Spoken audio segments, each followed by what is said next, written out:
உங்களுக்கு அமைதி உரித்தாக. அன்பார்ந்தவர்களே, மரியன்னையின் ஓராண்டில் வீடியோ விழி வாசிப்பு திட்டத்தின் 19வது நாளுக்கு உங்களை அன்புடன் வரவேற்கிறோம். நம்ம இன்றைக்கி ஒரு புது ஆளை பார்க்க போகிறோம். இன்றைக்கி தொடக்க நூல் 37ஆம் அதிகாரம் வாசிக்க போகிறோம். ஒரு அதிகாரம் தான் வாசிப்போம், ஏன்னா யோபு 27, 28 வாசிப்போம். அது எல்லாமே கொஞ்சம் பெரிய அதிகாரங்கள், அதனால் ஒரு அதிகாரம் தான் தொடக்க நூல்லேருந்து வாசிப்போம். இன்றைக்கி நம்மளுடைய கடைசி மூதாதையரை நமக்கு அறிமுகப்படுத்த போகிறார் கடவுளும் மாதாவும். ஸோ யார் அவர்? யோசேப்பு.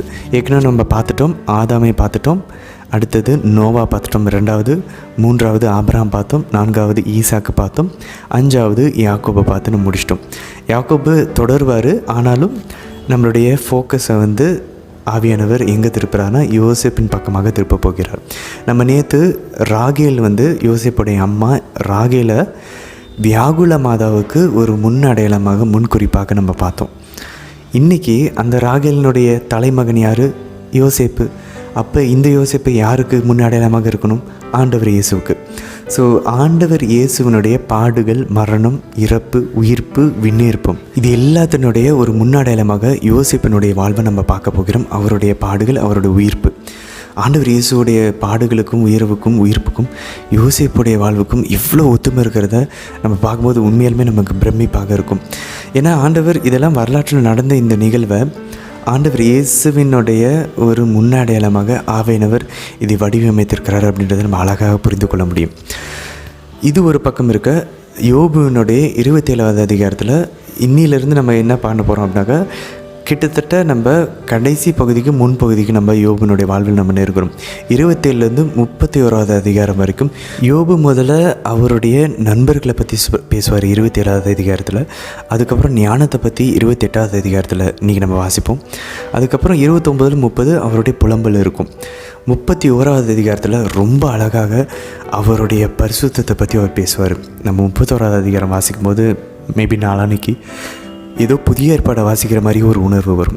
ஸோ இன்றைக்கி 27, 28 அதிகாரங்களை நம்ம வாசிப்போம் யோபுலேருந்து. கூடவே தொடர்ந்து நம்ம வாசிச்சுட்ருக்க நீதிமொழிகள் 3வது அதிகாரத்தில் 25லேருந்து 27 நம்ம வாசிப்போம். இதை வாசிக்கும் போது பாருங்கள், நமக்கு பிரச்சனைகள் வந்தாலும் கடவுள் மேல் நம்பிக்கையாக இருந்தால் நம்மளோட கால் இடற விடாமல் கடவுள் காப்பாற்றுவார் அப்படின்னு சொல்லி இன்றைக்கி நீதிமொழிகளில் வாசிப்போம். இதை அப்படியே யோசேப்பினுடைய வாழ்வுக்கு நம்ம பொருத்தி பார்த்தோம் அப்படின்னாக்க, அவ்வளவு துன்பங்கள், அவரை சுற்றி என்னென்னமோ எல்லாமே நிலமெல்லாம் குலைந்து போகிறத அவர் பார்க்குறாரு. அவருடைய வாழ்வு ஏதோ சிதைகிறத அவர் கண் முன்னாடி பார்க்குறாரு. ஆனாலும் கடவுள் மீது நம்பிக்கை வச்சுருக்கிறவங்க அவர்கள் அசைக்கப்பட மாட்டாங்க அப்படின்றத இன்றைக்கி நம்ம நீதிமொழிகள் வாசிக்கும் போது யோசேப்பு வாழ்வில் நடந்த அந்த நிகழ்வை நம்ம மனசில் வச்சுக்கிட்டு ஒப்பிட்டு வாசிச்சோன்னா நமக்கு அழகாக புரியும் அது உண்மைதான் அப்படின்றது. தொடர்ந்து நம்ம இன்றைக்கி வாசிக்க ஆரம்பிக்கிறதுக்கு முன்னாடி 4 கேள்விகளை நம்ம பார்க்கலாம். முதல் கேள்வி என்ன அப்படின்னாக்க, யோசேப்பு மிதியான் நாட்டினர்களிடம் அவர் விற்கப்பட்ட போது அவருடைய வயசு என்ன அப்படின்றத கவனித்து கொண்டே வாசிப்போம். 2வது, யோசேப்பை கொன்று போடலாம் அப்படின்றப்ப ஒருத்தர் அவரை காப்பாற்ற முயற்சி செய்வார், அவரோட உயிரை. அந்த சகோதரனுடைய பெயர் என்ன?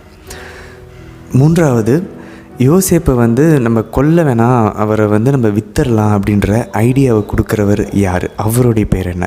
அதையும் கவனித்து கொண்டே வாசிப்போம். 4வது, யோபுவினுடைய 28வது அதிகாரத்தில் கடைசியாக அவர் அழகாக சொல்லுவார், நமக்கு ஞானம் கிடைக்கணும்னா என்ன பண்ணணும், அறிவு கிடைக்கணும் அப்படின்னா என்ன பண்ணணும் அப்படின்றத அழகாக சொல்லுவார் யோபு 28வது அதிகாரம். அதையும் கவனித்து கொண்டே வாசிப்போம். இன்றைய தினத்திற்கான விவிலிய வாசிப்பு பகுதிக்குள்ளே நம்ம செல்லலாம். தந்தையம் இறைவனை அழைத்து ஜெபிக்கலாம். அருள் நிறைந்த அன்னை மரியே வாழ்க, ஆண்டவர் உம்முடனே, பெண்களுக்குள் ஆசி பெற்றவர் நீரே அம்மா. உம்முடைய திருவயிற்றின் கனியாகி இயேசு கிறிஸ்துவும் ஆசி பெற்றவரே. புனித அன்னை மரியே, இறைவனின் தாயே, பாவிகளாய் இருக்கிற எங்களுக்காக இப்பொழுதும் எங்கள் இறப்பின் வேலையிலும் வேண்டிக் கொள்ளும் அம்மா. ஆமேன்.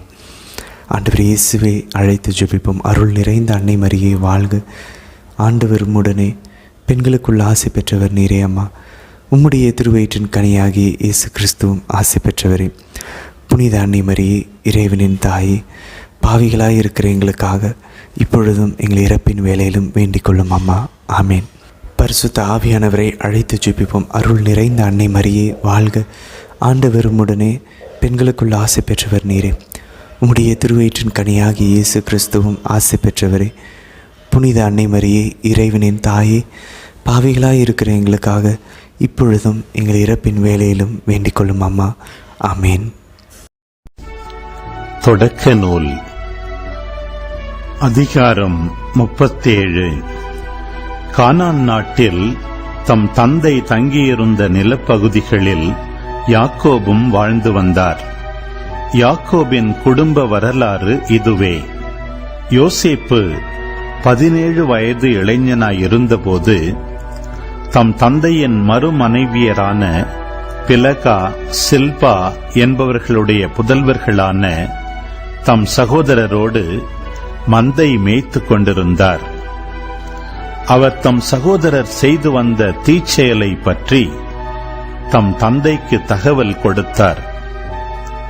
இஸ்ரவேல் முதிர்ந்த வயதில் தமக்கு யோசேப்பு பிறந்தமையால் அவரை மற்றெல்லா புதல்வரையும் விட அதிகமாக நேசித்து வந்தார். அவருக்கு அழகு வேலைப்பாடுகள் நிறைந்த ஓர் அங்கியை செய்து கொடுத்தார். அவருடைய சகோதரர்கள் தங்கள் தந்தை அவரை எல்லாரிலும் அதிகமாய் நேசிக்கிறார் என்று கண்டு அவரை வெறுத்தனர். அவர்களால் அவரோடு பாசத்துடன் பேச இயலவில்லை. யோசேப்பு தாம் கண்ட ஒரு கனவை தம் சகோதரருக்கு தெரிவித்தார். இதனால் அவர்கள் அவரை மேலும் அதிகமாய் வெறுத்தனர். அவர் அவர்களை நோக்கி, நான் கண்ட இந்த கனவை கேளுங்கள். நாம் வயலில் அறுத்த அரிகளை கட்டும் பொழுது திடீரென எனது அரிக்கட்டு எழுந்து நிற்க, உங்கள் அரிக்கட்டுகள் என் அரிக்கட்டை சுற்றி வணங்கின என்றார். அப்பொழுது அவர் சகோதரர் அவரை நோக்கி, நீ எங்கள் மீது உண்மையிலேயே ஆட்சி செலுத்தப் போகிறாயோ? நீ எங்கள் மீது உண்மையிலேயே அதிகாரம் செலுத்தப் போகிறாயோ என்று கேட்டனர். இவ்வித கனவுகளின் காரணமாகவும் அவருடைய தகவல்களின் காரணமாகவும் அவரை அவர்கள் இன்னும் அதிகமாய் வெறுத்தனர்.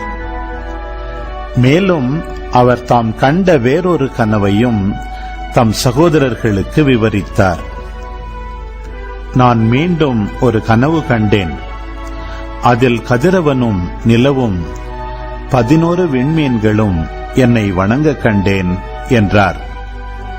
இதை அவர் தம் தந்தைக்கும் சகோதரர்களுக்கும் விவரித்தபோது அவர் தந்தை அவரை கண்டித்து, நீ கண்ட இந்த கனவின் பொருள் என்ன? நானும் உன் தாயும் உன் சகோதரர்களும் தரை மட்டும் தாழ்ந்து உன்னை வணங்க வேண்டுமா என்று கேட்டார்.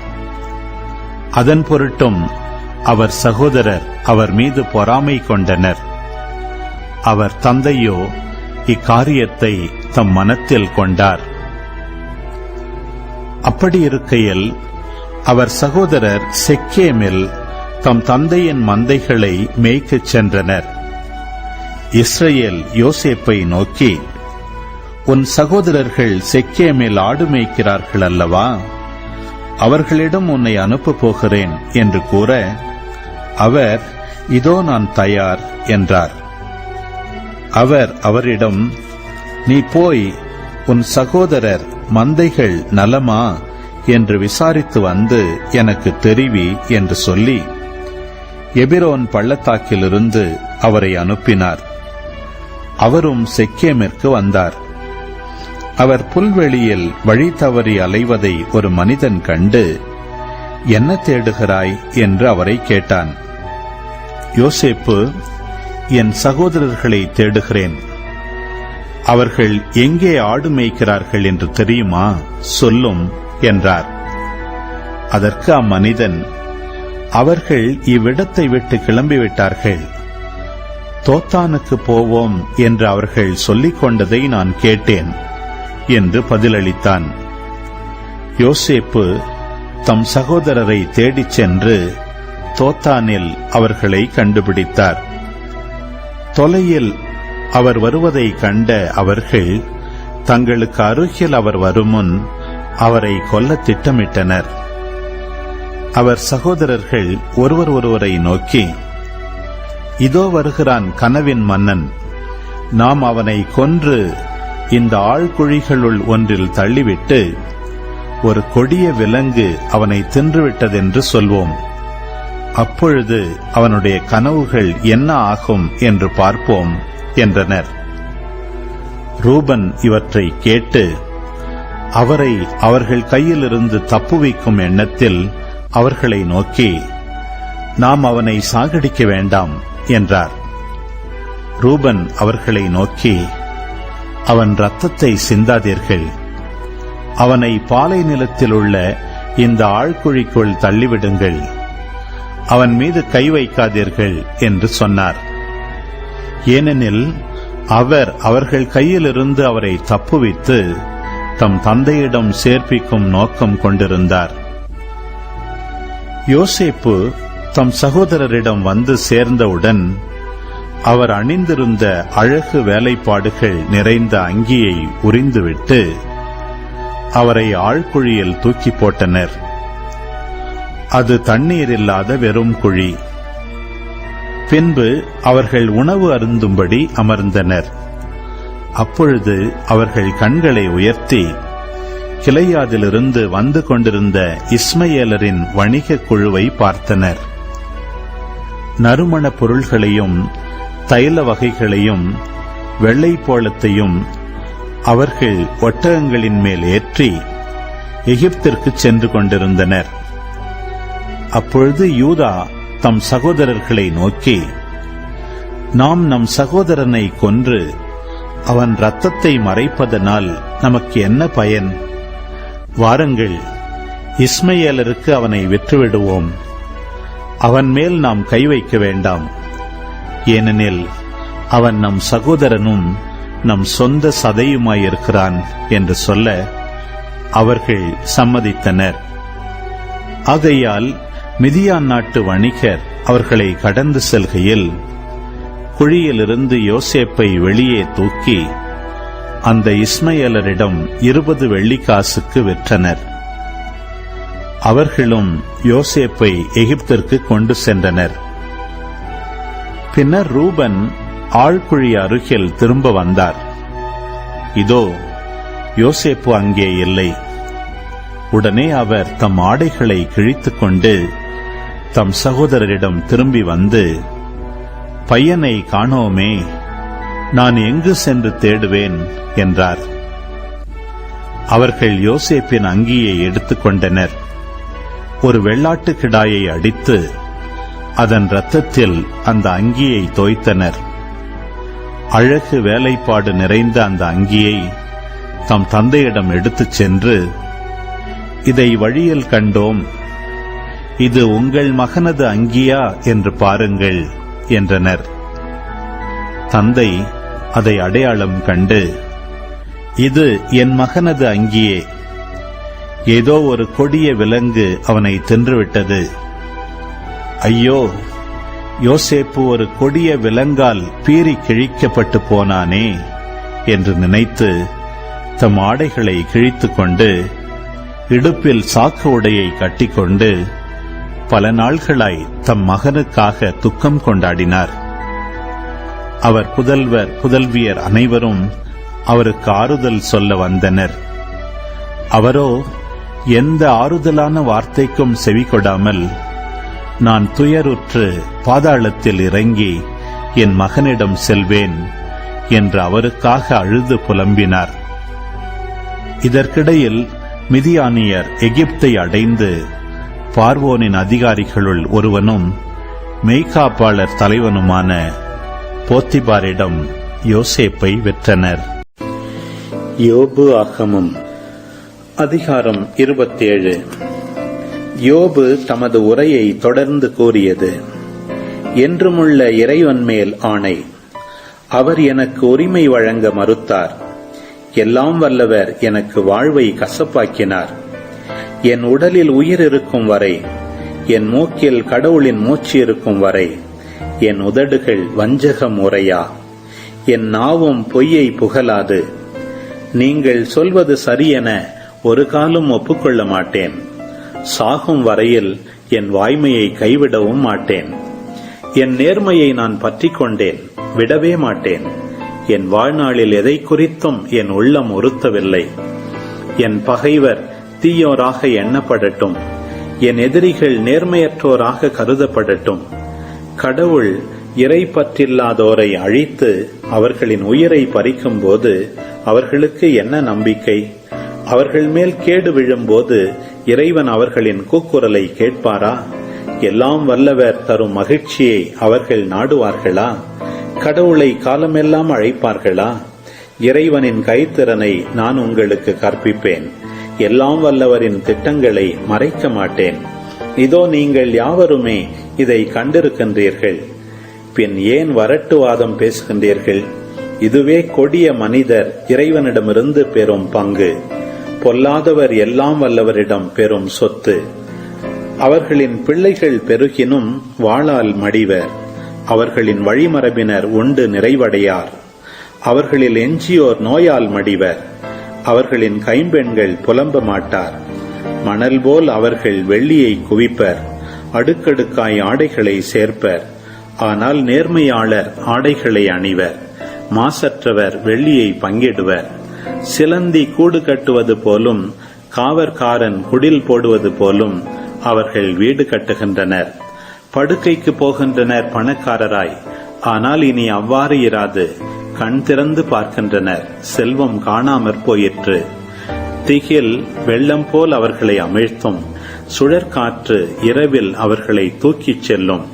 கீழே காற்று அவர்களை அடித்துச் செல்லும், அவர்களின் இடத்திலிருந்து அவர்களை பெயர்த்துச் செல்லும். ஈவு இரக்கமின்றி அவர்களை விரட்டும், அதன் பிடியிலிருந்து தலைதெறிக்க ஓடுவர். அவர்களை பார்த்து அது கைகொட்டி நகைக்கும், அதன் இடத்திலிருந்து அவர்கள் மேல் சீறி விழும். யோபு ஆகமம் அதிகாரம் 28. வெள்ளிக்கு விளைநிலம் உண்டு, பொன்னுக்கு புடமிடும் இடம் உண்டு. மண்ணிலிருந்து இரும்பு எடுக்கப்படுகின்றது, கல்லிலிருந்து செம்பு உருக்கப்படுகின்றது. மனிதர் இருளுக்கு இறுதி கண்டு எட்டின மட்டும் தோண்டி இருட்டிலும் சாவின் இருளிலும் கனிம பொருளை தேடுகின்றனர்.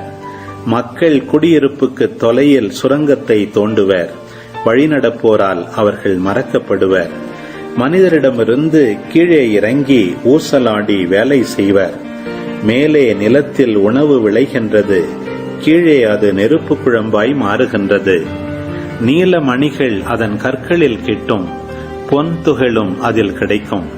அதற்கு செல்லும் பாதையை ஊன் உண்ணும் பறவையும் அறியாது, கழுகின் கண்களும் அதை கண்டதில்லை. வீறு கொண்ட விலங்குகள் அதன் மேல் சென்றதில்லை, சிங்கமும் அவ்வழி கடந்ததில்லை. கடின பாறையிலும் அவர்கள் கை வைப்பர், மலைகளின் அடித்தளத்தையே பெயர்த்து புரட்டிடுவர். பாறைகள் நடுவே சுரங்க வழிகளை வெட்டுகின்றனர், விலையுயர் பொருளையே அவர்களது கண் தேடும். ஒழுகும் ஊற்றுகளை தடுத்து நிறுத்துகின்றனர், மறைவாயிருப்பதை ஒளிக்கு கொணர்கின்றனர். ஆனால் ஞானம் எங்கே கண்டெடுக்கப்படும்? அறிவின் உறைவிடம் எங்கேயுள்ளது? மனிதர் அதன் மதிப்பை உணரார், வாழ்வோர் உலகிலும் அது காணப்படாது. என்னுள் இல்லை என உரைக்கும் ஆழ்கடல், என்னிடம் இல்லை என ஏம்பும் பெருங்கடல். தங்கத்தை கொடுத்து அதை பெற முடியாது, வெள்ளியால் அதன் விலையை நிறுக்க இயலாது.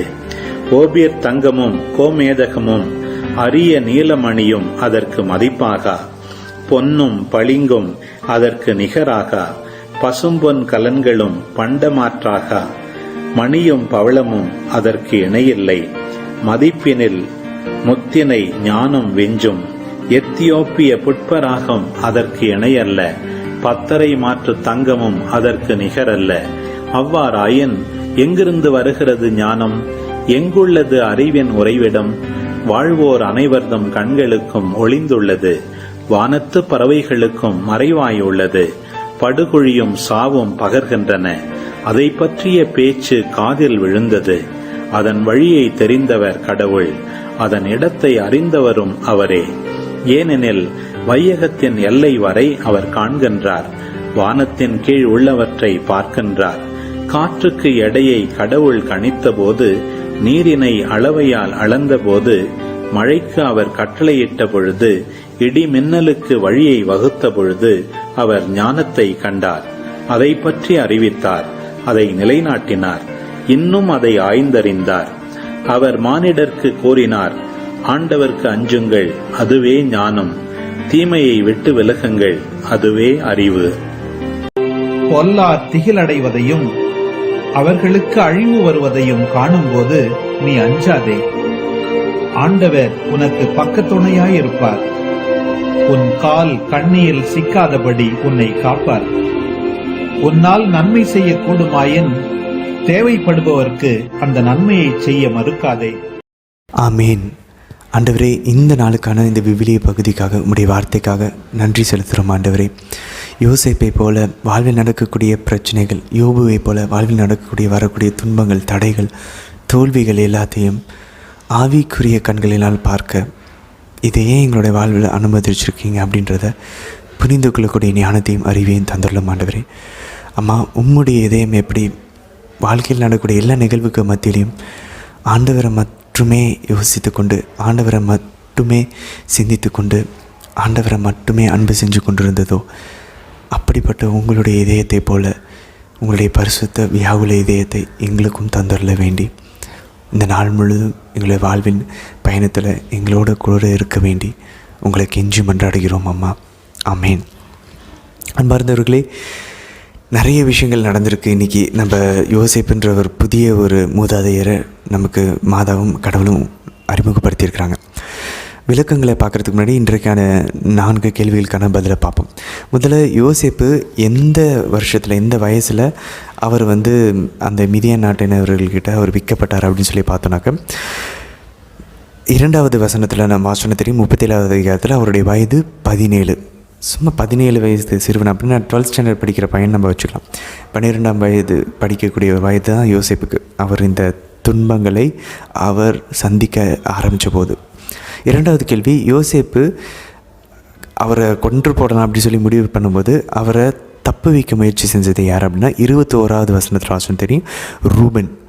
ரூபன் தான் அவரை எப்படியாவது காப்பாற்றலாம் அப்படின்னு சொல்லி முயற்சிக்கிறார். 3வது, யோசேப்பு மிதியான் நாட்டினரிடம் நம்ம அவரை வித்தரலாம் அப்படின்னு சொல்லி ஒரு ஆலோசனை கூறுவது யார் அப்படின்னாக்க 26வது வசனத்தில் நம்ம பார்த்தோன்னு தெரியும். யூதா தான் அவருக்கு அந்த ஒரு ஆலோசனையை மற்ற சகோதரர்களுக்கு கொடுப்பாங்க. யோசேப்பை பேசாமல் வித்தரலாம் அப்படின்னு சொல்லி காசுக்கு. 4வது கேள்வி, நமக்கு ஞானத்தை நம்ம எப்படி பெற்றுக்கொள்வது?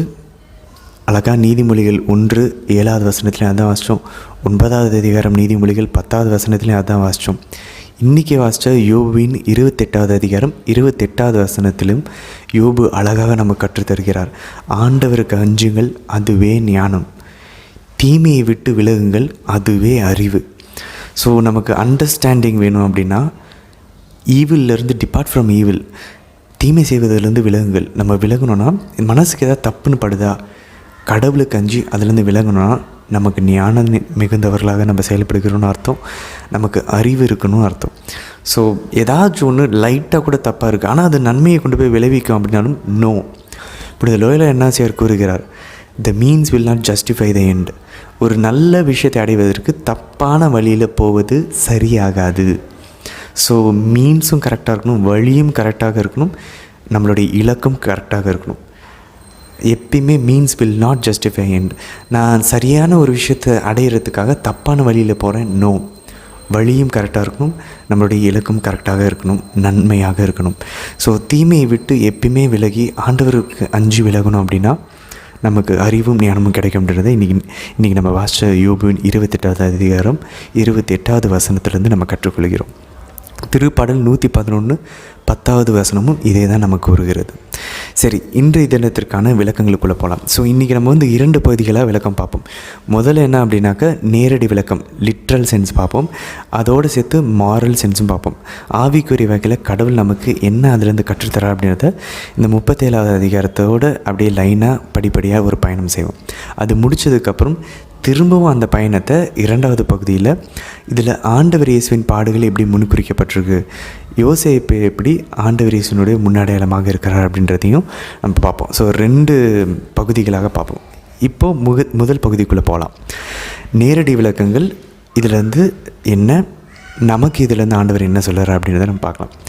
முதல்ல ரொம்ப முக்கியமான ஒரு விஷயம் நம்ம என்ன கவனிக்கணும் அப்படின்னாக்க, மூன்றாவது வசனம் தெரியும், இஸ்ரேல் வந்து தம் மற்ற புதல்வர்களை விட யோசேப்பு வந்து அதிகமாக நேசித்தார் அப்படின்ட்டுருக்கு. ஆக்சுவலாக பார்த்தோன்னா பாருங்களேன், நம்மளுடைய மூதாதையராக இருக்காங்க. விவிலியத்தில் ஃபாதர் மைக் ஷ்மிட்ஸ் சொல்லுவார், விவிலியத்தில் இருக்கக்கூடிய மூதாதையர்களுக்கு எதிராக ஏதாவது பேசப்பட்டுச்சு, இல்லை அவங்க செஞ்ச தவறுகளை விவிலியம் வந்து தெளிவாக கை காட்டி சொல்லலாம் இவங்க செஞ்சது தப்புன்னு. உதாரணத்துக்கு ஆபிரகாம் எடுத்துக்கோமே. ஆபிரகாம் வந்து கடவுள் வாக்கு கொடுத்துருக்காரு, பொறுமையாக காத்திருந்திருக்கலாம். ஆனாலும் அவர் பணிப்பெண்ணாகிய ஆகாரிடம் அவருடைய மனைவி சாரால் சொல்கிறதை கேட்டு, எப்படி ஆதாம் ஏவாள் சொல்கிறதை கேட்டு தவறு செஞ்சாங்களோ அதே போல் அவருடைய மனைவி சாரால் சொல்கிறதை கேட்டு ஆபிரகாம் வந்து பணிப்பெண்ணோடு சேர்ந்து இஸ்மாயேலை பெற்றெடுக்கிறார். ஸோ இங்கே வந்து அவர் பண்ணியிருக்கக்கூடாது அப்படின்றது நமக்கு தெரியுது, ஆனால் அது பைபிள் வந்து தெளிவாக குறிப்பிடாது.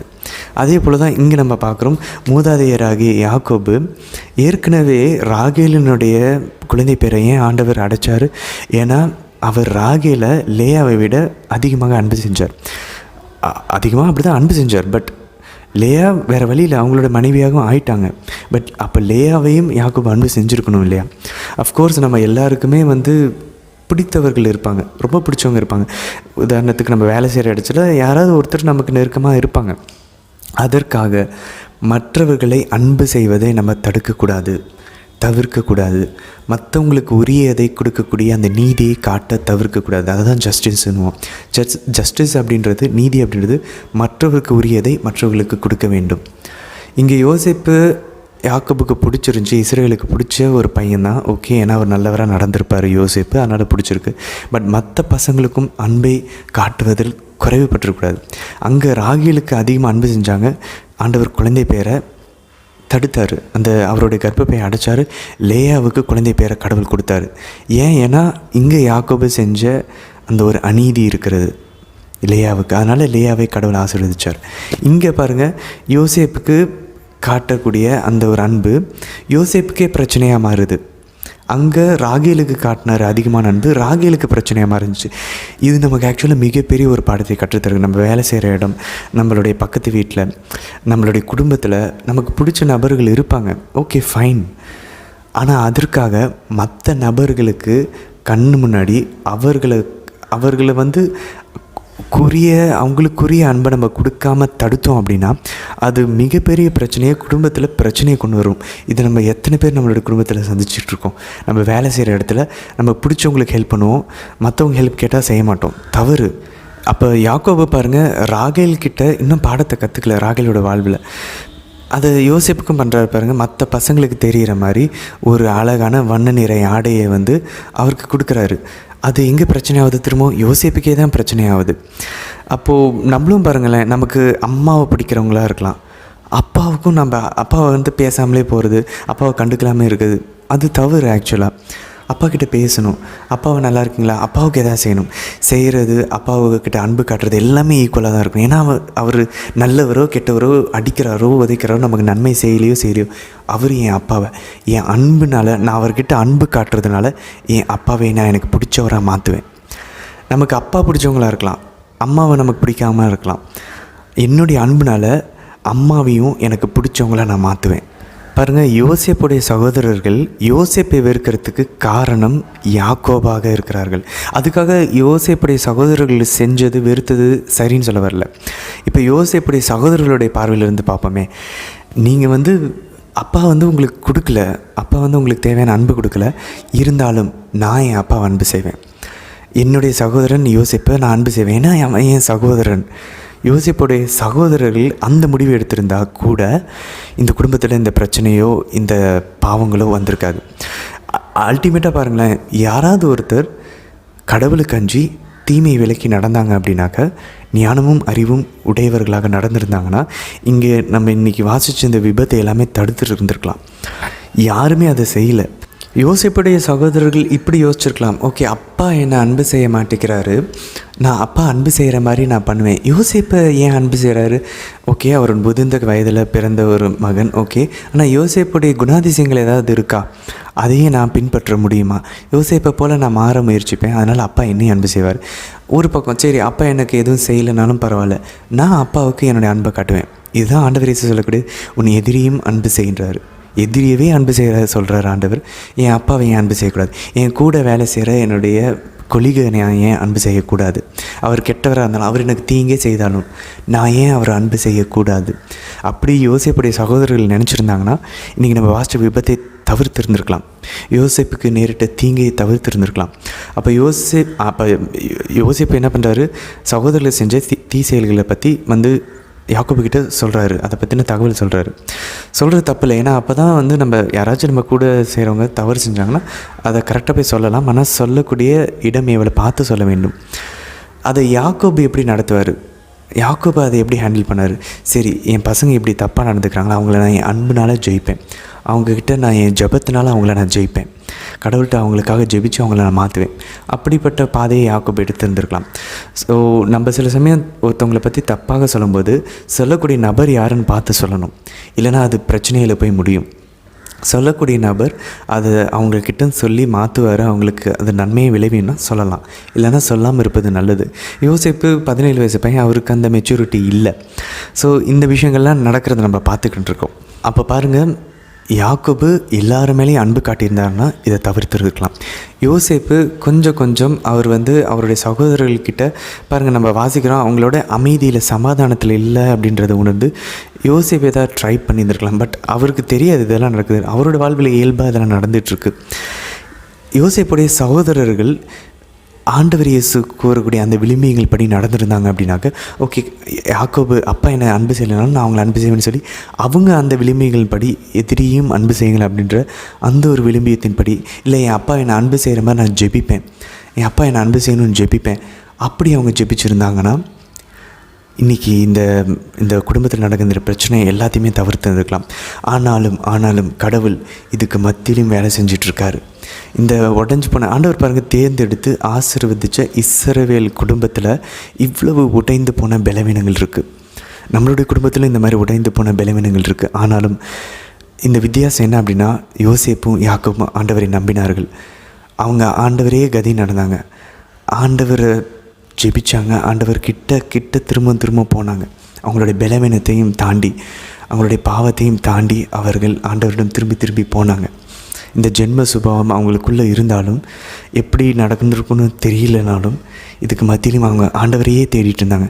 ஆண்டவரை அவங்க வாழ்வில் முதல்ல வச்சாங்க. ஆண்டவர் தொடர்ந்து ஆசீர்வதித்து கொண்டே இருந்தார். ஸோ நம்மளும் கற்றுக்கொள்ள வேண்டியது தான். நம்மளும் இந்த மாதிரி நிறைய நேரங்களில் தவறாக முடிவு எடுத்திருப்போம். நமக்கும் ஞானமும் அறிவு இல்லாமல் இருந்திருக்கும், கடவுளை முதல் இடத்துல வைக்காமல் இருந்திருப்போம். பட் இனிமேலும் ஆண்டவர் நம்ம தொடர்ந்து தேடணும்னா, இந்த சூழலுக்கு மத்தியிலும் இந்த குழப்பங்கள், எவ்வளோ குழப்பம் பாருங்கள், சகோதரர்கள் மத்தியில் சமாதானம் இல்லை, அப்பா எப்படி ஹேண்டில் பண்ணணும்னு தெரில, யோசிப்புக்கு எப்படி மெச்சூரிட்டி இல்லை, இதுக்கு மத்தியிலும் கடவுளை நம்பிக்கிட்டு இருந்தோம் அப்படின்னாக்க அவர் இதை எல்லாத்தையும் நன்மைக்கு எதுவாய் மாற்றுவார். இதை நம்ம ரோமேயர் 8வது அதிகாரம் 28வது வசனத்தில் வாசிக்கிறோம். இந்த வசனத்தை நம்ம மறக்கவே கூடாது. ஏன்னா யோசேப்பினுடைய வாழ்வு, யோபுவினுடைய வாழ்வு, நம்மளுடைய வாழ்வுக்கு இந்த வசனம் கண்டிப்பாக தேவை. அவர் சொல்லப்பாங்க, நான் ஏற்கனவே சொன்னேன் பார்த்தீங்களா, கடவுளை நம்ம அன்பு செஞ்சோன்னா, கடவுளை ஃபஸ்ட்டு வச்சு அவருக்கு டைம் கொடுத்து அவருக்கு ஜெபிச்சு அவரோடு நம்ம முயற்சி செஞ்சோன்னா நமக்கு எல்லாவற்றையும் நன்மைக்கு எதுவாய் மாற்றுவார். இதான் ரோமேயர் 8:28 கூறுகிறது.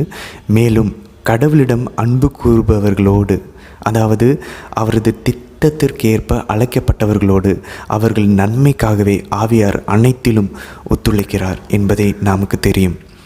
ஸோ நம் வாழ்வில் எல்லாமே நடக்கிற எல்லாம் நல்லது கெட்டது, வெற்றி தோல்வி, தடைகள், பாவங்கள், பலவீனங்கள் எல்லாவற்றிலும் ஆவியானவர் ஒத்துழைக்கிறது எதுக்கு?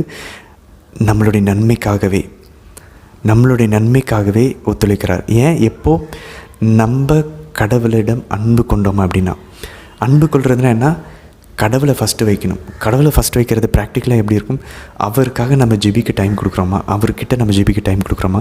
ஜெபமாலைக்கு ஒரு நாளைக்கு 3 ஜெபமாலைகள், தினமும் திருப்பலிக்கு, தினமும் விவிலியம் வாசிக்கிறதுக்கு, நம்மளுடைய வேலைக்கு மத்தியிலும், வேலை எனக்கு முக்கியம் இல்லை, அது எனக்கு சைடு வாழணும் இந்த உலகத்தில், ஆமாம், பட் அதை தாண்டி எனக்கு முதல்ல கடவுள்னு சொல்லி நம்ம கடவுளை வச்சு அவருக்கு டைம் கொடுக்க ஆரம்பித்தோன்னா நம்ம கடவுளை அன்பு செய்கிறோன்னு அர்த்தம். சிம்பிளாக நம்மளுடைய செயல்களில் நம்ம காட்டுறோன்னு அர்த்தம், அனுதினமும். ஸோ அப்படி நம்ம செய்ய ஆரம்பித்தோம் அப்படின்னா, இறை வார்த்தை வாசிக்கிறது, திருப்பலிக்கு போகிறது, புனிதர்களை பற்றி வாசிக்கிறது, தெரிந்து கொள்வது, ஜெபமாலை ஒரு நாளைக்கு 3 அல்லது 4 ஜெபமாலைக்கு ஜெபிக்க ஆரம்பித்தோம் அப்படின்னா, கன்ஃபெஷன் மந்த்லி போகிறது, ஃபாஸ்டிங் இருக்கிறது, இதெல்லாம் பண்ண ஆரம்பித்தோன்னா நம்ம கடவுளை ஃபஸ்ட்டு வச்சுருக்கோன்னு அர்த்தம். நம்மளுடைய பிஸியான ஷெட்யூலுக்கு மத்தியிலையும் கடவுளை ஃபஸ்ட்டு வச்சுருக்கோன்னு அர்த்தம். அப்போது நம்ம வாழ்வில் நடக்கக்கூடிய எல்லாவற்றையும் ஆண்டவர் ஆவியானவர் ஒத்துழைத்து அதை நன்மைக்கு எதுவாய் நமக்கு மாற்றுவார். சரி, தொடர்ந்து வாசிப்போம். யோசேப்பு வந்து கனவு காண்கிறார். அவருடைய அரிக்கட்டை எழுந்து நிற்குது. அவருடைய மற்ற சகோதரருடைய அரிக்கட்டையெல்லாம் அவருக்கு வணங்குறத பார்க்குறார். இந்த கனவை காண்றார். நம்ம வாசிக்கிறோம் 5வது அதிகாரத்தில். இந்த கனவை அவர் சகோதரரிடம் சொன்னதுனால அவருடைய வார்த்தைகள்னாலையும் அவருடைய கனவுகள்னாலையும் இன்னும் அவரை வெறுக்க ஆரம்பித்தாங்க. யோசிப்பு பாருங்கள், 17 வயது ஒரு இளைஞன் சொல்லலாம், ஒரு சிறுவன் கூட சொல்லலாம். அவருக்கு வந்து தெரியல, அவருக்கு வந்து எப்படி பேசணும், அந்த மெச்சூரிட்டி இல்லை பாருங்கள். அவர் வந்து இப்போ பாருங்கள், ஆண்டவர் தாபோர் மலையில் உருமாற்றம் அடைஞ்சார். ஆண்டவர் பேதுருவிக்கிட்டும் யோவானிடம் யாக்கோபிடம் என்ன சொல்கிறாரு, நான் பாடுகள் பட்டு உயிர் தெழும் வரைக்கும் இதை யார்கிட்டையும் சொல்லக்கூடாதுன்றாரு.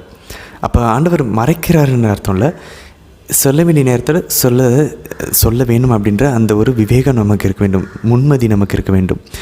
ஸோ இங்கே வந்து யோசிப்பு அந்த கனவை சொன்னால் என்ன வரும் அப்படின்றத யோசித்து சொல்லியிருக்கலாம்.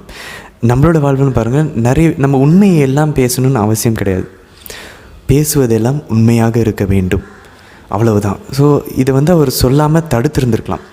அவர் பாருங்கள், அவருடைய சகோதரர் வந்து வெள்ளந்தியா வெகுளியா அவருடைய சகோதரரை அன்பாக பார்த்து அவங்க இப்படிலாம் அவரை வெறுப்பாங்கன்றதை அவரால் கணிக்க முடியல, தெரியல. அவர் போய் அழகாக அதை வந்து சொல்கிறாரு, ரொம்ப இன்னசென்ட்டாக போய் சொல்கிறாரு. நம்மளுடைய வாழ்வில் நம்ம யோசிப்போமே, இந்த மாதிரி நிறைய இடங்களில் நம்ம தவறாக வெள்ளந்தியாக ஒரு முதிர்ச்சி இல்லாமல் எங்கே எப்படி பேசணும், யார்கிட்ட எதை சொல்லணும், யார்கிட்ட எதை சொல்லக்கூடாதுன்றதை தெரியாமல், அந்த ஞானமும் அந்த அறிவும் அந்த முன்மதியும் விவேகமும் நம்ம தெரியாமல் நடந்திருக்கலாம். ஆக்சுவலாக ஆண்டவர்கிட்ட கேட்கலாம். ஆனால் இதற்கு மத்தியிலும் கடவுளை அன்பு செய்கிறவராக நம்ம இருந்தோம்னா இதையும் நன்மைக்கு எதுவாய் மாற்றுவார். அப்படி தான் யோசிப்புக்கு மாற்றி கொண்டு இருக்கிறார் கடவுள். ஏன்னா யோசிப்பு பர்ஃபெக்ட் இல்லை, அவருக்குள்ளேயும் அந்த விழுந்து போன இயல்பு உண்டு, ஜென்ம சுபாவம் உண்டு. நாமளும் பர்ஃபெக்ட் இல்லை, நமக்குள்ளேயும் அந்த விழுந்து போன இயல்பு உண்டு, ஜென்ம சுபாவம் உண்டு. ஆனாலும் நம்ம கடவுளை அன்பு செய்கிறவராக இருந்தோன்னா, யோசிப்பை போல், யாக்கோபை போல், இந்த தேர்ந்தெடுக்கப்பட்ட இந்த இஸ்ரேல் இனத்தை போல் கடவுளை அன்பு செய்கிறவராக இருந்தோன்னா அதையும் ஆண்டவர் நன்மைக்கு எதுவாய் மாற்றுவார். எப்படி அது யோசிப்பை போல், இப்போ நம்ம வாச்சது போல் நம்மளுடைய ஆடைகளை கலைந்து நம்ம அடிக்கப்பட்டு நம்ம குழியில் தள்ளப்பட்டு சிறையில் கடத்தப்பட்டு அதுக்கப்புறம் கடவுள் நம்மை அந்த ஒழுங்குபடுத்தி டிசிப்ளின் படுத்தி நமக்கு பாடங்களை கற்றுத்தந்து நம்ம பலவீனங்களை விட்டு மீண்டு மேற்கொண்டு வருவதற்கு சூழ்நிலைகளையும் நபர்களையும் இடங்களையும் அதுக்கான எல்லா விஷயங்களையும் ஆண்டவர் தயாரித்து கொடுப்பார். சில சமயம் அது யோசிப்பை போல் கரடு முரடான பாதைகளாக நம்மளோட வாழ்வில் இருக்கும், கஷ்டமாக தான் இருக்கும்.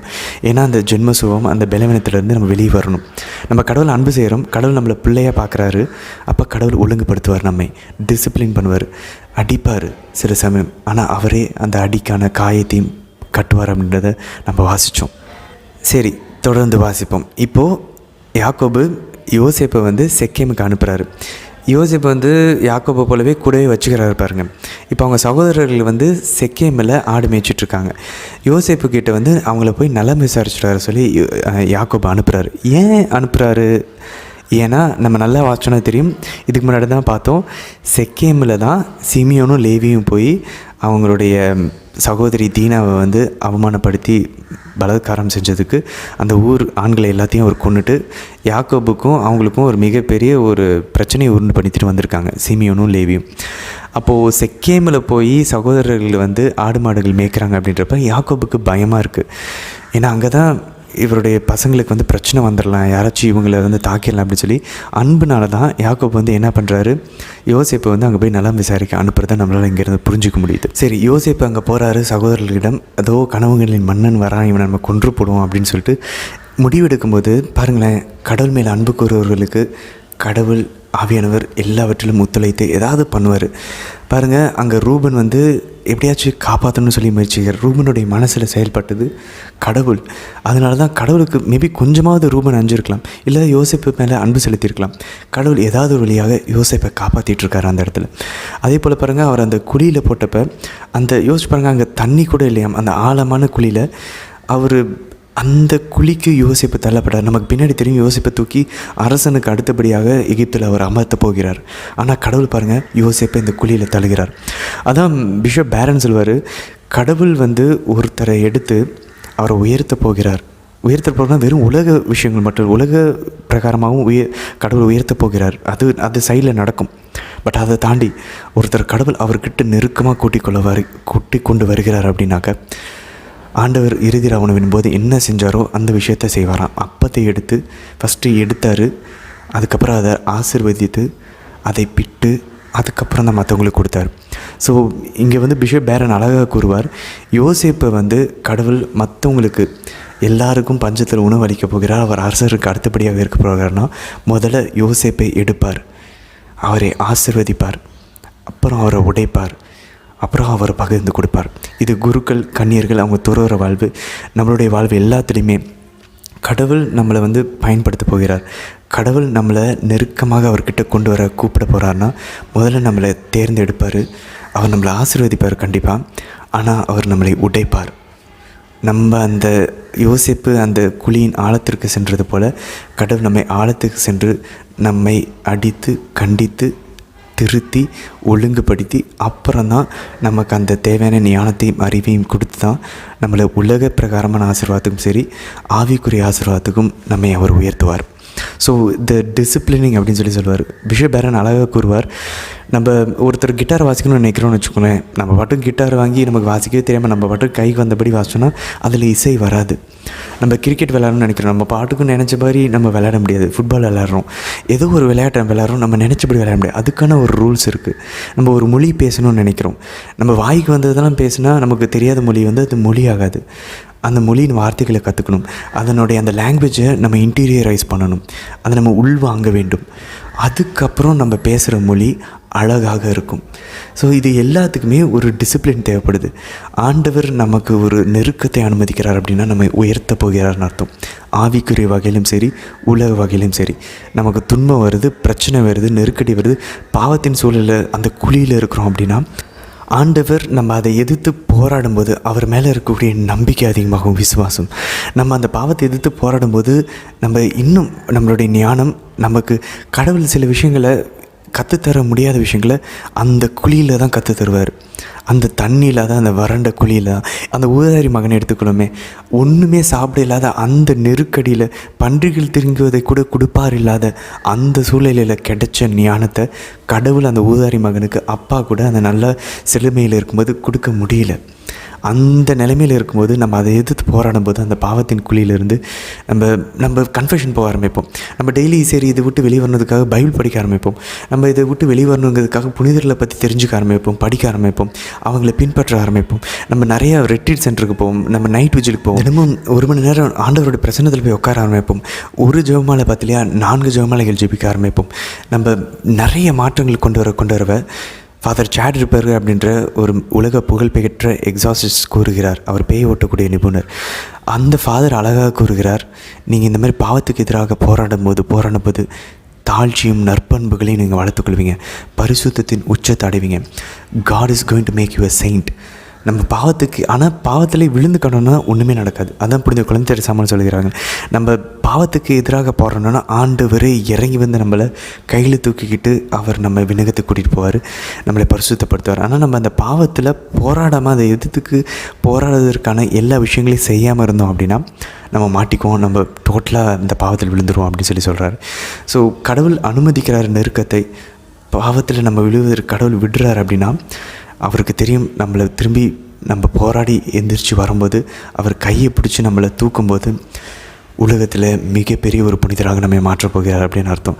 நம்மளை உடைக்கிறார் அப்படின்னா நம்மளை மற்றவங்களுக்கு ஒளியாக உப்பாக பகிர்ந்து கொடுக்க போகிறார்னு அர்த்தம் அப்படின்னு நம்ம புரிஞ்சுக்கணும். அப்படின்னா நம்மளோட வாழ்வில் இருட்டான நேரங்கள், கஷ்டமான நேரங்கள், வறண்ட நேரங்கள், பாவத்தின் அடிமைத்தனங்களில் செய்ய வேண்டியது ஒன்று தான், கடவுள் பக்கம் திரும்பணும், அவரை அன்பு செய்ய ஆரம்பிக்கணும், அவருக்கு நேரத்தை ஒதுக்கி நம்மளுடைய ஆன்மீக ஆவிக்குரிய வாழ்க்கையை மாற்றிக்க ஆரம்பித்தோன்னா யோசிப்பு அதை தான் அந்த குழியிலிருந்து பண்ணார். அவருடைய வாழ்வு மாற ஆரம்பிச்சது, கடவுள் உயர்த்த போகிறார். யோசிப்புக்கு அது தெரியாது என்ன நடக்குதுன்னு, ஆனால் அவர் கடவுளை நம்பினார். யோபுக்கும் எதுவுமே தெரியல என்ன நடந்துகிட்ருக்கு அப்படின்னு அவரோட வாழ்வில். ஆனால் அவர் கடவுள் மேல் நம்பிக்கையாக இருந்தார். அவர் சொல்கிறார் பாருங்கள், அவர் என்னை கொன்று போட்டாலும் அவர் மேல் நம்பிக்கையாக இருப்பேன். அவர் 23:14 சொல்கிறார் பாருங்கள், ஆண்டவர் எனக்கு குறித்ததை அவர் நிறைவேற்றுவார். எல்லாத்தையும் கடவுளை முன்னிட்டு, கடவுளை மனதில் வச்சுட்டு, கடவுள் இருக்கிறான்றதை வச்சு கடவுளை அன்பு செஞ்சு கடவுள் பக்கம் திரும்பி நம்ம எல்லாத்தையும் பார்க்க ஆரம்பித்தோம் அப்படின்னா நம்ம வாழ்வில் நடக்கக்கூடிய எல்லா உயர்வுக்கும் எல்லா தாழ்வுக்கும் ஒரு அர்த்தம் இருக்கிறத நம்ம ஆவிக்குரிய கண்கள்னால பார்க்க ஆரம்பிப்போம். ஸோ ஒரு விஷயம் நம்ம தெளிவாக புரிந்து கொள்ள வேண்டும். 1 கொரிந்தியர் 4 கூறுகிறது, நாம் பெற்றுக்கொண்டிருக்கக்கூடிய எல்லா நன்மைகளும் கடவுளிடமிருந்து வருகிறது.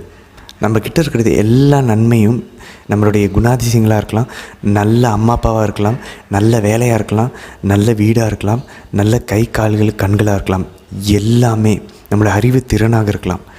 எல்லா நன்மையும் கடவுளிடமிருந்து வருகிறது.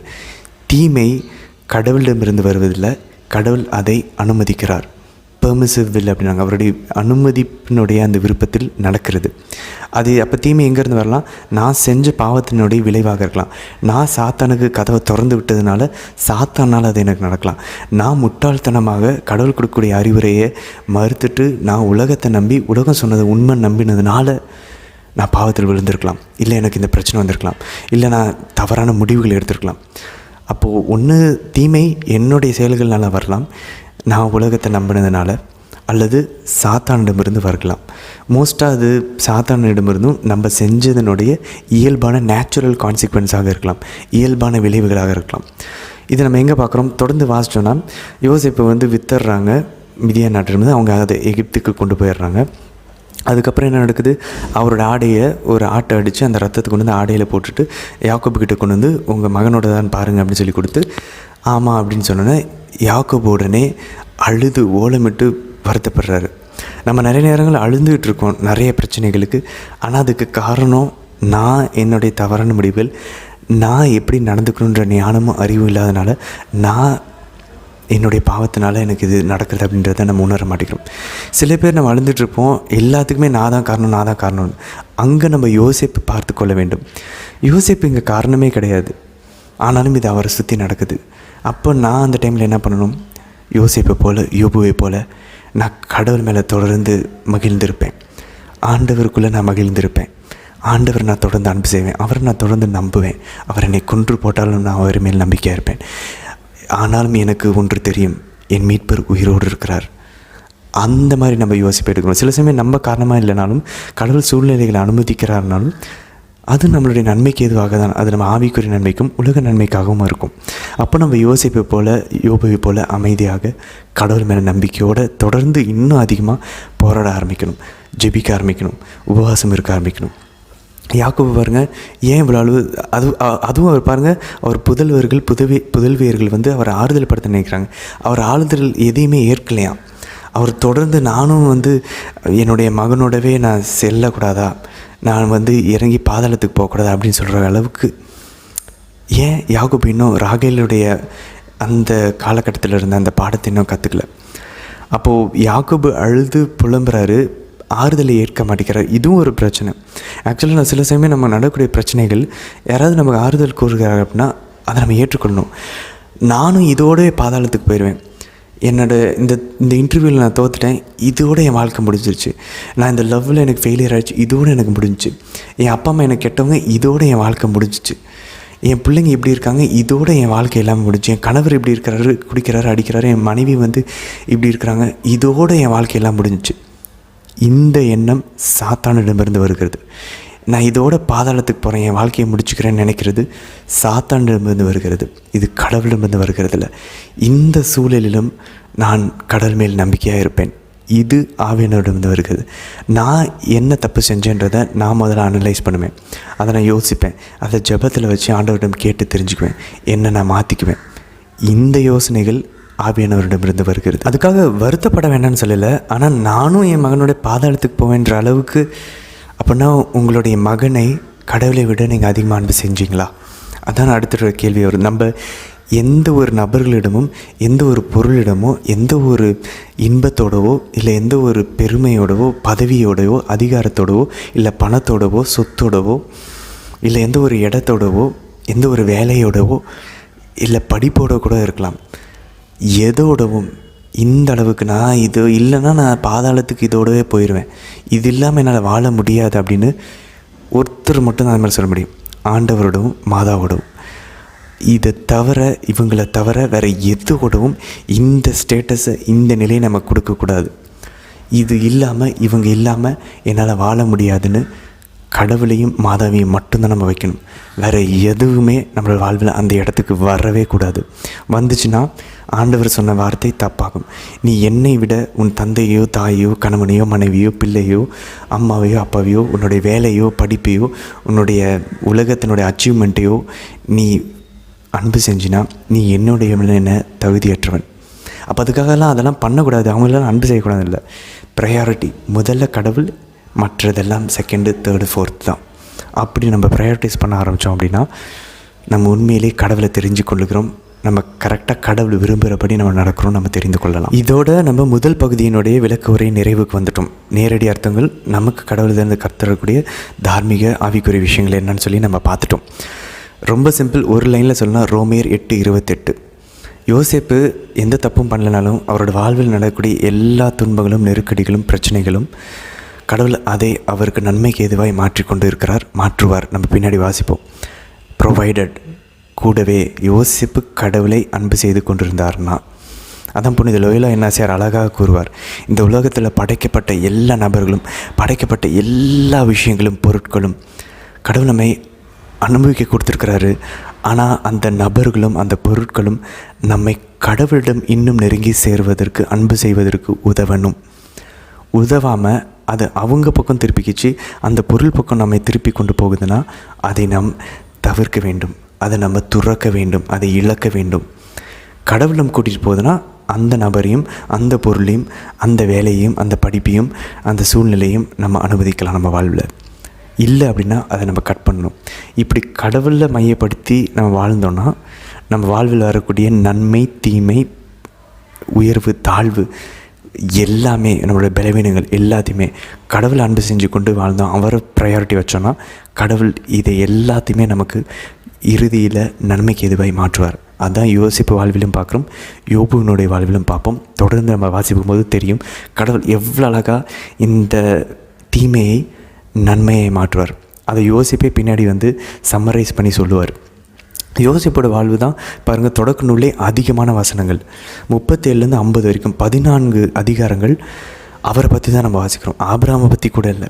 ஏன்னா அவ்வளோ முக்கியமான விஷயங்கள் நம்ம கற்றுக்கொள்ள போகிறோம். நம்ம வாழ்வில் நடக்கக்கூடிய எல்லா கேள்விகளுக்கும் குழப்பங்களுக்கும் யோபுவிலும் யோசிப்பினுடைய வாழ்விலும் நமக்கு பதில் இருக்கிறது.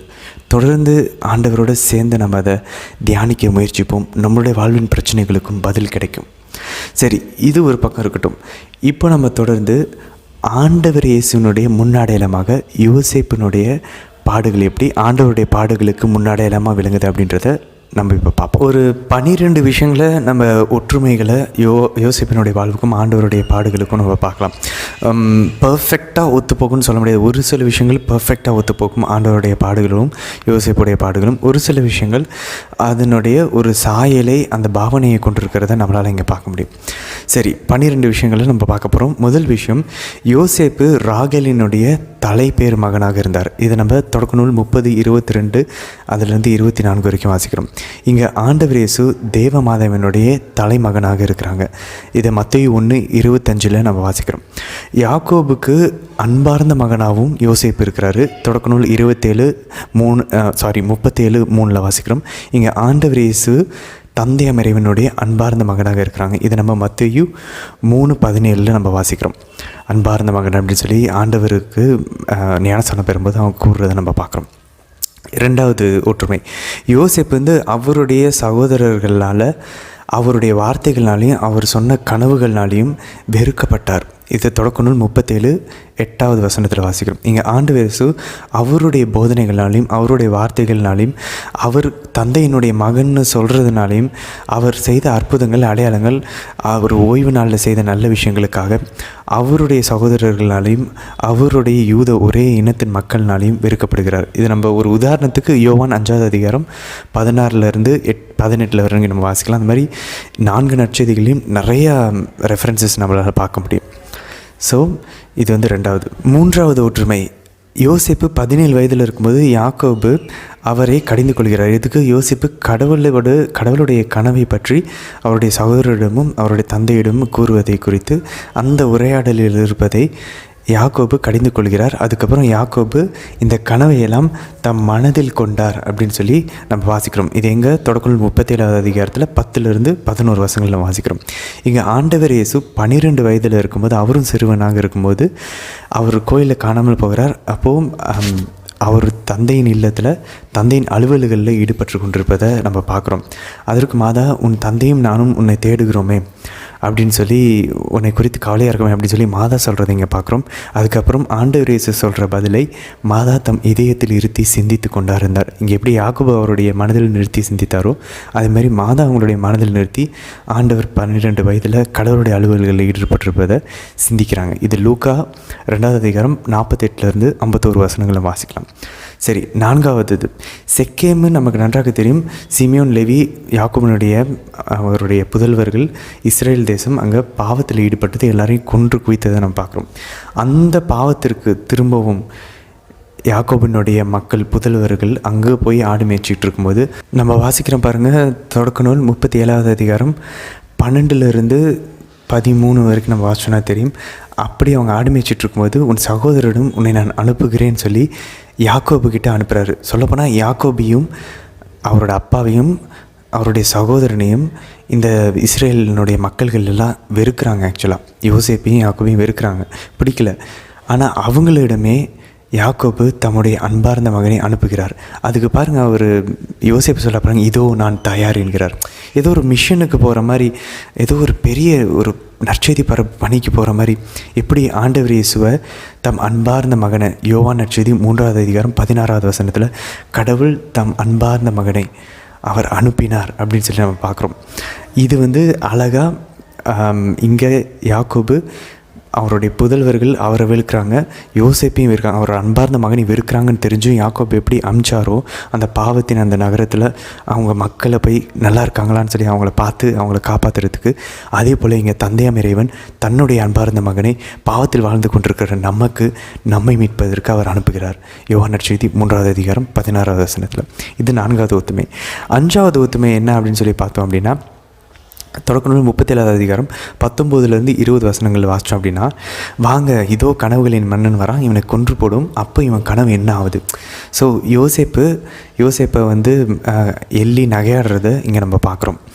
அங்கே ஆண்டவர் இயேசுவை மத்தேயு நற்செய்தி 27:39-43 அல்லது 21-38 பார்த்தோன்னா, நம்ம ஆண்டவர் இயேசுவை அங்கே கூட இருந்த படை வீரர்கள், யூதர்கள், தலைமை குருக்கள் எல்லாம், இதோ இவன் கடவுளுடைய மகன் சொன்னானே, இவனை தன்னைத்தானே இவனை காப்பாற்றிக்க தெரியல இப்படின்னு சொல்லி இவன் கோயில் இடிச்சுட்டு கட்டுவான், ஆனால் இங்கே இவனையே இப்படி மாட்டிகிட்ருக்கான்னு சொல்லி ஆண்டவர் இயேசுவை எள்ளி நகையாடுறதை நம்ம இங்கே பார்க்க முடியுது. அது மட்டும் இல்லை, ஆண்டவர் ரொம்ப தெளிவாக மத்தேயு 21வது அதிகாரம் 38வது வசனத்தில் பாருங்கள், வாருங்கள் இவன் தான் சொத்துக்கு உரிமைக்காரன், இவன் தான் அந்த சொத்துக்காரனுடைய மகன், இவனை கொன்று போடும், அப்போது இந்த சொத்து நமக்கு வரும் அப்படின்னு சொல்லி ஆண்டவர் ஒரு ஊமை கூறுவதை பார்க்குறாங்க. ஸோ இந்த ஊமையில் அந்த மகன்றதை ஆண்டவர் இயேசு பாருங்கள், இங்கே தொடக்க நூலில் யோசேப்பை பார்த்து அவருடைய சகோதரர்கள் அவரை கொண்டு அந்த அன்பார்ந்த மகனை கொன்று போட்டப்போ சொன்ன அதே வார்த்தை, அதே பாணியில் ஆண்டவர் இயேசு ஊமையில் கூறுகிறார். அங்கே யார் அவர் ரெஃபரன்ஸ் பண்ணுறாரு? தன்னையே அவர் அங்கே காட்டிக்கொள்கிறார். ஆண்டவர் இயேசு தான் அந்த அன்பார்ந்த மகன். அவர் இந்த உலகிற்கு வரும்போது அந்த கூலியாளிகள், தோட்ட வேலைக்காரர்கள் என்ன பண்ணுறாங்க? அந்த அன்பார்ந்த மகனை கொன்று குவிக்கிறாங்க. அப்போ சொத்து அவங்களுக்கு வரும்னு சொல்லி, அதே மாதிரி தான் ஆண்டவர் இயேசுவை அன்பார்ந்த மகனை நம்ம எல்லாம் கொன்று நம்மளுடைய பாவத்தினால் அவர் கொன்று குவிச்சோம். அதுதான் மத்தேயு 21-28. ஸோ இந்த விஷயங்களும் எள்ளி நகையாடுறது, அவரை கொன்று குவிப்போன்றது, இங்கே யோசேப்புக்கிட்ட அவருடைய சகோதரர்கள் எள்ளி நகையாடி அவரை கொன்று குவிப்போன்னு சொல்லி சொல்கிறத நம்ம இங்கே பார்க்க முடியுது, இந்த ஒற்றுமை. இது 5வது. 6வது பாருங்கள், 12 பேர்த்தில் முதல்வரான ரூபன், முதல் பையனான ரூபன் அவருடைய அன்பார்ந்த மகனாகிய யோசேப்பை காப்பாற்ற முயற்சி செய்கிறாரு. இவனை பேசாமல் நம்ம குழியில் தள்ளிடுவோம் அப்படின்னு சொல்லி. இதை நம்ம தொடக்க நூல் 37:22 வசனத்தில் பார்க்குறோம். இங்கே ஆண்டவர் இயேசுனுடைய 12 சீடர்களில் தலைமை சீடராகிய பேதுரு மத்தேயு 26:51-52 பார்க்குறோம். அவர் வாளை எடுத்து ஆண்டவரை பிடிக்க வந்த அந்த படை வீரர்கள் ஒருவருடைய காவலாளியினுடைய காதுகளை அவர் துண்டிக்கிறத நம்ம இங்கே பார்க்குறோம். ஸோ இங்கே தலைமகன் அன்பார்ந்த மகனை காப்பாற்ற முயற்சிக்கிறார். அங்கே தலைமை சீடர், தலைமை சகோதரன் இந்த அன்பார்ந்த மகனாகிய ஆண்டவரை காப்பாற்ற முயற்சிக்கிறார். அது மட்டும் இல்லை, 7வது பார்த்தோம் அப்படின்னாக்கா யோசேப்பு வந்து அவருடைய ஆடைகளை களைகிறார்கள், அவருடைய ஆடைகளை உரிக்கிறாங்க. தொடக்கம் 37:23 இங்கே ஆண்டவர் இயேசு அவருடைய ஆடைகள் களையப்படுகிறது. மத்தேயு 27:31-36 நம்ம வாசிக்கிறோம். அது மட்டும் இல்லை, உட்காந்தே அவர் ஆடைகளுக்கு சீட்டு குலுக்கி போட்டுக்கிறாங்க. அப்போது பாருங்களேன், இங்கே ஆண்டவருடைய ஆடைக்கு ஒரு முக்கியத்துவம் கொடுக்கப்படுது. யோவான் 19:23-24 அதில் ஆண்டவருடைய ரத்தம் அந்த ஆடையில் இருக்குது. இங்கே பாருங்கள், யோசேப்பினுடைய ஆடையை வந்து களையிறாங்க. அதுக்கப்புறம் ஒரு ஆட்டை அடித்து அந்த ரத்தத்தை அந்த ஆடையின் மேலே போட்டு கொண்டு போய் யாக்கோபுக்கிட்ட கொடுக்குறாங்க. இது வந்து தொடக்கம் 37-31 வசனத்தில் நம்ம வாசிக்கிறோம். அப்போ இங்கே யோசேப்பினோட ஆடைகளை களைஞ்சு அந்த ஆடைக்கு ஒரு முக்கியத்துவம் கொடுத்து அதில் ஆட்டின் ரத்தத்தை தெளிக்கிறாங்க. இங்கே ஆண்டவர் இயேசுனுடைய ஆடைகளை களைகிறாங்க. அந்த ஆடையில் உண்மையான ஆட்டுக்குட்டியாக கடவுளின் செம்மறியின் ரத்தம் அதில் இருக்கிறத நம்ம இங்கே பார்க்குறோம். இது 7வது ஒற்றுமை. 8வது ஒற்றுமை பார்த்தோன்னாக்கா யோசேப்பு வந்து ஒரு குழிக்குள்ளே, தண்ணி இல்லாத குழிக்குள்ளே போடப்படுகிறார். தொடக்கம் 37:24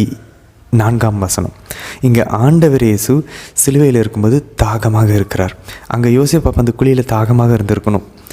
இங்கே ஆண்டவர் இயேசு தண்ணீர் இல்லாமல் தாகமாக இருக்கிறார். இது நம்ம எங்கே வாசிக்கிறோம்? யோவான் நற்செய்தி 19:20 இங்கே யோசேப்பு அவருடைய பாடுகளின் போது தண்ணீர் இல்லாமல் இருக்கிறார், தாகமாக இருக்கிறார். இங்கே ஆண்டவர் இயேசுவும் அவருடைய பாடுகளின் போது தண்ணீர் இல்லாமல் தாகமாக இருக்கிறார். 9வது, யூதா எல்லாம் ஒன்றா சேர்ந்து சாப்பிட்டுட்டு இருக்கும்போது நம்ம ஏன் யோசேப்பை கொள்ளணும், அவனை பேசாமல் இந்த மிதியான் நாட்டினவர்கள்கிட்ட நம்ம வித்தரலாமேன்னு சொல்லி 20 வெள்ளி காசுகளுக்கு விற்கிறாங்க. இது தொடக்க நூல் 37வது அதிகாரத்தில் நம்ம வாசிக்கிறோம், 25-26 வசனங்களில். அது பாருங்கள், அவங்களுடைய மற்ற சகோதரர்கள் 11 சகோதரர்களாக அவர் மறுதளிக்கப்படுகிறார். இங்கே ஆண்டவர் இயேசுவை யூதாசு என்கிற 12 ஒருத்தனாகிய 12 ஒருவனாகிய யூதாசு மத்தேயு 26:14-25 நம்ம வாசிக்கிறோம். அவங்க 20 ராமனுவின் போது ஒன்று கொண்டு இருக்கும்போது சாப்பாடு, அப்போது யூதாசு கடைசி முடிவெடுக்கிறான். அதுக்கு முன்னாடியே 30 வெள்ளி காசுக்கு விற்கணும்னு முடிவு எடுத்துட்டான். இப்போது அதை கடைசியாக முடிவெடுத்து உணவு உண்ணும்போது தான் அந்த 20 உணவின் போது அவர் போய் மறுதளிக்கிறார். மற்ற 11 சீடர்களால் ஆண்டவர் இயேசு புறக்கணிக்கப்படுகிறார். அதே தான் இங்கே யோசேப்பையும் நம்ம பார்க்குறோம். 20 வெள்ளி காசுக்கு, இங்கே ஆண்டவர் 30 வெள்ளி காசுக்கு. இதை தாண்டி 10வது ஒற்றுமை என்ன அப்படின்னாக்கா, ரூபன் அவர் யோசேப்பு எந்த குழியில் இருந்தாரோ போடப்பட்டாரோ அங்கே போய் பார்த்துட்டு அவர் இல்லைன்னு சொல்லி, அந்த யோசேப்பு இல்லைன்னு சொல்லி வருத்தப்படுகிறார். இதை தொடக்க நூல் 37:29-30 நம்ம வாசிக்கிறோம். இங்கே மகதலேன் மரியாவும் தலைமை சீடராகிய பேதுருவும் கூடவே யோவானும் ஓடி சென்று ஆண்டவரை கல்லறையை பார்த்து ஆண்டவர் அங்கே காணோன்னு சொல்லி அவர் அங்கே தேடுறதை நம்ம பார்க்குறோம். யோவான் நற்செய்தி 20வது அதிகாரம் 1வது வசனத்துலேருந்து 13வது வசனத்தில் வாசிக்கிறோம். இது 10வது ஒற்றுமை. 11வது ஒற்றுமை, யோசேப்பு வந்து மிதியான் நாட்டினர், அதாவது ஒரு பிற இனத்தவர்களுக்கு அவர் விற்கப்படுகிறார். இங்கே ஆண்டவர் இயேசு ரோமையர்களிடம் கையளிக்கப்படுகிறத நம்ம இங்கே பார்க்குறோம். அதே போல் அங்கே பாருங்கள், யோசேப்பு தான் செத்திருக்க வேண்டும். 12வது ஒற்றுமை, யோசேப்பு சாக வேண்டியதுக்கு பதிலாக ஒரு ஆட்டுக்குட்டி அங்கே கொல்லப்படுகிறது. தொடக்க நூல் 37:12 வசனம். அந்த ஆட்டுக்குட்டியின் ரத்தத்தை அவருடைய அந்த வண்ண நிற ஆடையில் போட்டு யாக்கோபு கிட்ட கொண்டு போய் கொடுக்குறாங்க. இங்கே ஆண்டவர் இயேசு வெளிப்படுத்தின சுவிசேஷம் 13வது அதிகாரம் 8வது வசனத்திலும், யோவான் நற்செய்தி 1வது அதிகாரத்தில் அழகாக திருமுழுக்கு யோவான் நமக்கு கூறுகிறார், இதோ ஆண்டவரின் செம்மறி, அந்த ஆட்டுக்குட்டின்னு சொல்லி. அதேபோல் 1 பேதுரு 1வது அதிகாரம் 18-19 வசனத்தில் ஆண்டவர் அந்த ஆட்டுக்குட்டியின் ரத்தத்தினால் நம்ம அந்த விலைவேற பெற்ற அந்த ரத்தத்தினால் நம்ம மீட்கப்பட்டிருக்கோம் அப்படின்னு சொல்லி புனித பேதுரு கூறுகிறார். அப்போது பாருங்கள், அங்கே தொடக்க நூலில் ஆதமேவால் சாகிறதுக்கு பதிலாக ஒரு ஆட்டுக்குட்டி அடிக்கப்பட்டு அந்த தோல் அவர்களுக்கு ஆடையாக கொடுக்கப்பட்டது. பின்னாடி நம்ம வாசிக்கிறோம், கிறிஸ்து இயேசுவை ஆடையாக அணிந்து கொள்ளுங்கள் அப்படின்னு சொல்லி. அதுக்கப்புறம் நோவா வெளியே வந்ததுக்கப்புறம் அவங்க குடும்பம் சாகிறதுக்கு பதிலாக நிறைய பேர் செத்துருக்காங்க. அவர் வெளியே வந்து பலி எடுக்கிறார். அது நோவாவின் குடும்பத்துக்கு பதிலாக இந்த விலங்குகளை அவர் பலியிட்டு ஆண்டவர் பலியாக கொடுக்குறார். அதுக்கப்புறம் நம்ம வாசிக்கிறோம், ஈசாக்குக்கு பதிலாக அந்த முற்புதலில் மாற்றிருந்த அந்த ஆட்டுக்குட்டி கொல்லப்படுகிறது. இங்கே நம்ம பார்க்குறோம், யோசேப்பு சாகிறதுக்கு பதிலாக இங்கே ஆண்டவர் இயேசு சாகிறத நம்ம இங்கே பார்க்குறோம். இந்த ஒரு ஆட்டுக்குட்டியை அடிக்கப்பட்டுச்சு இல்லையா, அந்த ரத்தம் அவருடைய ஆடையில் தெளிக்கப்பட்டுச்சுல, அந்த ஆட்டுக்குட்டி தான் பின்னாடி ஆண்டவர் இயேசுவாக நமக்கு வருகிறார். உண்மையான ஆட்டுக்குட்டியின் ரத்தம் உண்மையான அந்த ஆட்டுக்குட்டியினுடைய ஆடையில் தெளிக்கப்படுகிறது. அதனால தான் வாசிக்கிறோம், ஆட்டுக்குட்டியின் ரத்தத்தினால் துவைக்கப்பட்ட அந்த ஆடையை வெண்ணாடையை நாம் அணிந்து கொள்ளப் போகிறோம் விண்ணகத்துக்கு போகும்போது. அப்போ பாருங்கள், ஆதாமை காப்பாற்றி ஆதாமுக்கு பதிலாக கொல்லப்பட்ட ஆடு ஒன்று உண்டு, ஈசாக்குக்கு பதிலாக கொல்லப்பட்ட ஒரு ஆடு ஒன்று, அதே போல் இங்கே யோசேப்புக்கு பதிலாக கொல்லப்பட்ட ஒரு ஆடு உண்டு, இஸ்ரேலினுடைய தலைச்சம் பிள்ளைங்களுக்கு பதிலாக பாஸ்கா கடத்தலின் போது பின்னாடி நம்ம வாசிப்போம் விடுதலை பயணத்தில், அப்பொழுது கொல்லப்பட்ட ஆட்டுக்குட்டி ஒன்று உண்டு. அதை இறுதி ராவணவின் போது ஆண்டவர் அதே பாஸ்கா உணவின் போது அவரையே அந்த ஆட்டுக்குட்டியாக நம்மளுடைய பாவங்களுக்கு பதிலாக கொல்லப்பட்ட ஆட்டுக்குட்டியாக அவர் வெளிப்படுத்துவதை நம்ம பார்ப்போம். ஸோ இவ்வளோ அழகான கனெக்ஷன்ஸ் இருக்குது. இன்னும் தொடர்ந்து யோசேப்பினுடைய வாழ்வில் வரக்கூடிய பாடுகளும் அவருடைய உயர்வையும் ஆண்டவருடைய பாடுகள், மரணம், அவருடைய உயிர்ப்பு, விண்ணேற்றத்துக்கு நம்ம பொருத்தி பார்த்து கொண்டே போவோம். தொடர்ந்து பயணிக்கலாம். எவ்வளோ அழகான ஒற்றுமை பாருங்கள். அதனால தான் ஆண்டவர் உயிர் தெழுந்ததுக்கப்புறம் எம்மாவுஸ் நகருக்கு பயணம் சென்று கொண்டு அந்த 2 சீடர்களை ஆண்டவர் கூட சென்று மோசே தான் இந்த முதல் 5 புத்தகங்களை எழுதினார் அப்படின்னு கூறுகிறார்கள். இந்த தொடக்க நூல், விடுதலை பயணம், உபாகமம், லேவியர், இணைச்சட்டம் எல்லாம். அப்போது மோசே துவங்கி இறைவாக்கினர்கள் வரைக்கும் ஆண்டவர் இயேசுவை பற்றி எழுதியிருக்கிறது எல்லாத்தையும் அவர் விலக்கி கொண்டே போனாராம். அவர் பாருங்கள், உயிர் தெழுந்த அந்த ஈஸ்டர் அன்னைக்கு ஆண்டவர் செய்கிறது முதல்ல பைபிள் ஸ்டடி தான். ஒரு இறை வார்த்தையை அவர்கள் விலக்கி கூறுகிறார்கள். அப்போ அவர்களோட இதயம் பற்றி எறிகிறது. அதே போல் தான் அப்போ பழைய ஏற்பாடு ஃபுல்லாமே ஆண்டவரும் மாதாவனால் நிரப்பப்பட்டிருக்கிறது. இதற்காக அவருடைய வழிமரபாக நம்ம வரப்போகிறோம். நமக்கு அதே ஆசீர்வாதங்களும் அதே செய்திகளையும் நமக்கும் கொடுக்கணும் அப்படின்றதுக்காக தான். தொடர்ந்து ஒன்றாக பயணிப்போம். எங்களுக்காகவும் ஜெபித்துக் கொள்ளுங்கள். ஒரே ஒரு அருளிருந்த மாதிரியே ஜெபமாது இந்த பைபிள் இன் ஏர் ப்ராஜெக்ட் தொடரணுங்கிறதுக்காக ஜெபிங்க. நாங்களும் உங்களுக்காக ஜெபிக்கிறோம். நீங்களும் தொடர்ந்து எங்களோட பயணிக்கணும், மாதாவோடு நம்ம சேர்ந்து பயணிக்கணும் அப்படின்றதுக்காக ஒருத்தருக்காக ஜெபித்துக் கொள்ளலாம். நாளை தினத்திற்கான வீடியோவில் நம்ம சந்திக்கலாம். ஆமேன்.